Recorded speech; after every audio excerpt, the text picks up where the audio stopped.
My name's Lexi. I'm a gov major with a community engagement concentration. I am a SAGE fellow doing an urban education initiative through the Jandon Center, and I'm currently president of the Smith Rugby Club.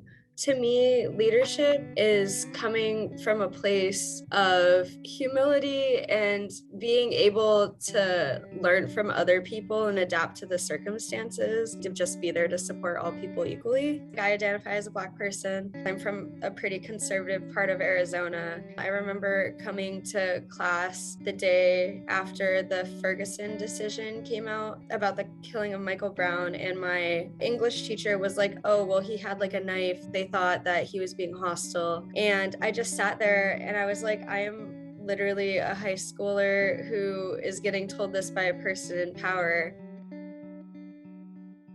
When I was a few years older, I ran into the Amplify competition and I was like, I want to tell a story about police brutality and the way that I see some of the encounters with police as a no-win situation.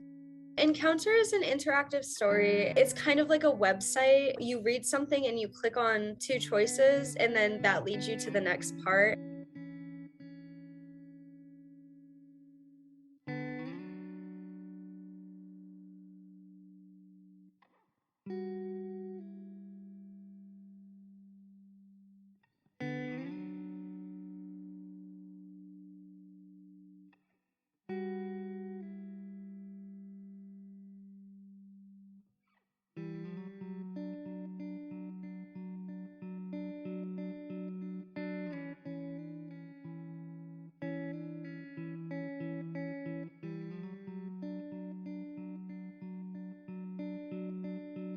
And so what I did was take the real life situations that have been highly publicized in the news.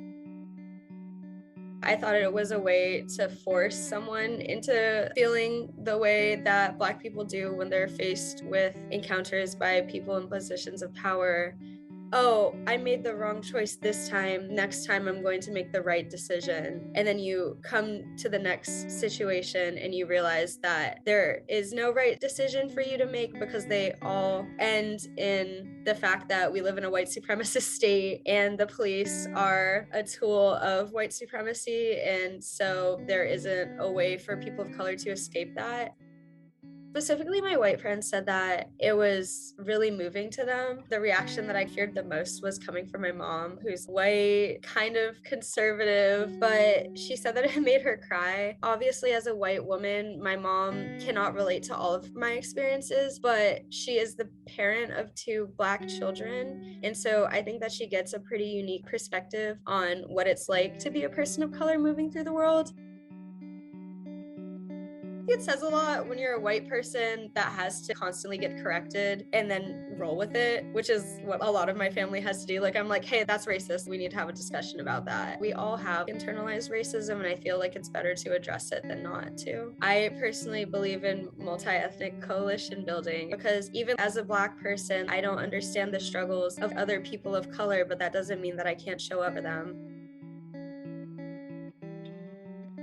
I'm thankful to have gotten a platform to talk about my story, and I hope that it makes people have more empathy for people of color. It was made for my community. I hope that it helps alleviate the pressure that other people of color have when they're trying to explain things like this.